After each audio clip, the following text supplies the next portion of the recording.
England ने दूसरे टी20 international में ऑस्ट्रेलिया को हरा दिया है और इस जीत के हीरो रहे लियम लिविंगस्टन। मैं कई बार अपनी वीडियोस में इसके पहले कह चुका हूं कि लियम लिविंगस्टन का रेपुटेशन तो बहुत बड़ा है, लेकिन वो परफॉर्मेंस नहीं दे पा रहे। लेकिन फाइनली अब ऐसा लगता है कि लियम लिविंगस्टन एक अच्छे फॉर्म में आ गए हैं। पिछले मैच में भी वो इंग्लैंड की तरफ से टॉप स्कोरर थे, बॉलिंग में भी 3 विकेट्स लिए थे और आज फिर उन्होंने ऑलराउंड परफॉर्मेंस दिया, 2 विकेट लिए और फिर बैटिंग में आई थिंक उनके करियर की one of the best innings if not the best. 47 balls पे 87। हालांकि ऑस्ट्रेलिया की बॉलिंग लाइनअप काफी वीक थी, मगर स्टिल लियम लिविंगस्टन एक कहते हैं ना रिस्पॉन्सिबिलिटी लेके मैच जिताने वाला काम किया है। तो I think Liam Livingstone finally has come on to his own और अब शायद लियम लिविंगस्टन आपको रेगुलरली इंग्लैंड टीम में दिखेंगे, क्योंकि ऐसे भी ये टीम अब एक ट्रांसफॉर्मेशन से गुजर रही है। लेकिन इंग्लैंड के लिए सबसे बड़ा एडवांटेज रहा और एक नया फाइंड रहा जेकब बेथेल, जो कि एक लेफ्ट आर्म स्पिनर भी हैं और बहुत जबरदस्त बैट्समैन है और उनकी उम्र है सिर्फ 20 साल। इतने कम एज में हमें मैं कहूँ इंग्लैंड टीम में जनरली कोई डेब्यू करते नहीं मिला, लेकिन शायद टी20s में अब इंग्लैंड भी इसी डायरेक्शन में चल पड़ी है। इस 20 ईयर ओल्ड ने जबरदस्त बैटिंग की और मैं कहता हूं कि एक स्टेज पे जहां मैच फंसा हुआ था, क्योंकि 190 प्लस चेस करते हुए ऑस्ट्रेलिया के खिलाफ 10 ओवर में 90 फॉर 3 थी इंग्लैंड। पिछले मैच में हमें याद है कि इस तरीके से एक डाउनफॉल हुआ था, इंग्लैंड का कोलैप्स हुआ था रादर।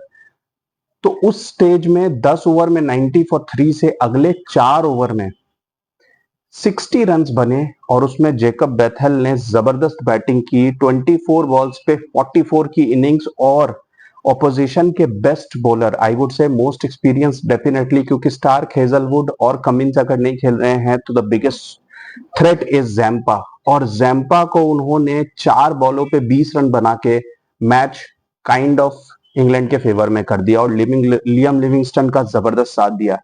ये एक लेफ्ट आर्म बॉलिंग ऑलराउंडर हैं और मेरे ख्याल से ये इंग्लैंड सेटअप में परफेक्टली फिट होते हैं। उसके पहले ऑस्ट्रेलिया की जब बैटिंग की बात करें तो फाइनली जैक फ्रेजर मगर्क ने एक हाफ सेंचुरी बनाई। मिचेल मार्श जो कैप्टन थे वो आज फिट नहीं थे और जैक फ्रेजर मगर्क ने फाइनली इंटरनेशनल क्रिकेट में कुछ ऐसी इनिंग्स खेली जिसके कारण अब ऐसा कहा जा सकता है कि शायद वो अब ऑस्ट्रेलियन टीम में बने रहेंगे, क्योंकि स्कॉटलैंड सीरीज में उन्होंने 2 डक बनाए थे 3 इनिंग्स में। 50 ऑफ 30 बॉल्स और एक आप कह सकते हो इंटरनेशनल क्रिकेट में अनाउंस किया खुद को। ट्रेविस हेड फिर उसी मूड में नजर आए, 14 बॉलों पे 31 रन और 4 ओवर में 50 रन थे ऑस्ट्रेलिया के। फिर से जबरदस्त स्टार्ट, लेकिन फिर 1-2 विकेट गिरे और फिर इंग्लैंड ने अपना कमबैक किया। लेकिन अगेन जॉस इंग्लिश, आपको याद हो पिछले वीडियो में भी मैं इनके बारे में कह रहा था कि इनकी reputation Australian white ball cricket में बढ़ती जा रही है as a middle order batsman. और आज फिर उन्होंने 26 बॉल्स 42 की इनिंग्स खेली, जबरदस्त। मगर टिम डेविड, जिन्हें टी20 स्पेशलिस्ट बना के इस टीम में खिलाया जा रहा है, सिंगापुर के नेशनल, वो फिर से फ्लॉप हो गए और उनकी फ्लॉप्स बढ़ती जा रही है। आईपीएल में भी मुंबई इंडियंस के लिए वो कई बार फ्लॉप होते हैं, शायद 14 मैचेस में 2 या 3 मैच वो चलते हैं। और मेरे ख्याल से ऑस्ट्रेलियन टीम और उनकी रेपुटेशन के हिसाब से टिम डेविड बिल्कुल भी फिट नहीं होते और मेरे ख्याल से Australia has to look beyond him. Cameron Green is still finding himself और इवेंचुअली 193 फॉर 6, जो मेरे ख्याल से बिलो पार था, क्योंकि अगेन 12 ओवर में 120 रन थे, लेकिन मिडिल ऑर्डर और लेट मिडिल ऑर्डर ने कोई कंट्रीब्यूशन नहीं दी। बस जॉस इंग्लिश की वजह से यहां तक पहुंच पाए।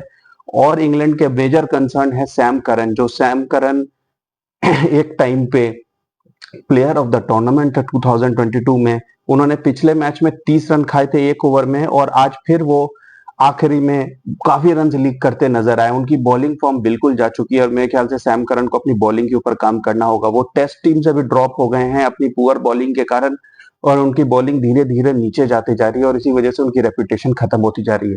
उनकी स्टोरी बहुत हद तक इरफान पठान की याद दिलाती है, जिन्हें बैटिंग ऑर्डर में तो धीरे धीरे ऊपर किया जा रहा था लेकिन उनकी बॉलिंग ही खत्म हो गई थी। सेम सैम करन के साथ है, अब वो नंबर 5-6 पे बैटिंग करते हैं लेकिन उनकी बॉलिंग ऑलमोस्ट खत्म सी हो गई है। वो एक फॉर्मेलिटी के लिए एक पार्ट टाइमर की तरह बॉलिंग करते हैं और उनकी हर बॉल अलग अलग वेरिएशन की होती है, कोई स्लोअर कटर, कोई शॉर्ट बॉल, कोई बाहर, कोई कंसिस्टेंसी नहीं है, कोई कंसिस्टेंट लाइन लेंथ नहीं है और वही हार्मफुल रहा। बाकी इनकी शुरुआत तो अच्छी नहीं रही, लेकिन फिल सॉल्ट जो मेकशिफ्ट कैप्टन है उन्होंने अच्छा आप कह सकते हो स्टार्ट दिया। 23 बॉल्स 39 और बाद में लियम लिविंगस्टन और बेथेल ने गेम को खत्म किया। हालांकि उसके अलावा इंग्लैंड की भी बैटिंग फ्लॉप रही, लेकिन ये इंग्लैंड की आप कह सकते हो कि they are also experimenting with a new side. तो overall a great victory for England. और तीसरा टी20 अब सेटअप हो गया है, that will be the series decider. वो मैच होगा कल और वो मैच बहुत ही इंटरेस्टिंग होने वाला है, क्योंकि इंग्लैंड और ऑस्ट्रेलिया दोनों एक दूसरे के खिलाफ जीतने का एक भी मौका नहीं छोड़ती। तो देखते हैं तीसरे टी20 इंटरनेशनल में क्या होता है। मेरे नजर में फिलहाल मुझे इंग्लैंड की टीम ज्यादा बैलेंस नजर आ रही है। डेफिनेटली अगर जोफ्रा आर्चर वापस आ जाते हैं तीसरे मैच में, तो आई would say that England has a better chance of beating Australia. लेकिन मुझे ऐसा लगता है कि ऑस्ट्रेलिया भी शायद तीसरे गेम में कुछ चेंजेस करेगी। मिचेल मार्श और हेजलवुड वापस आएंगे, तो it will be a great game. I am sure it will be a cracker of a game. Keep watching guys, thank you.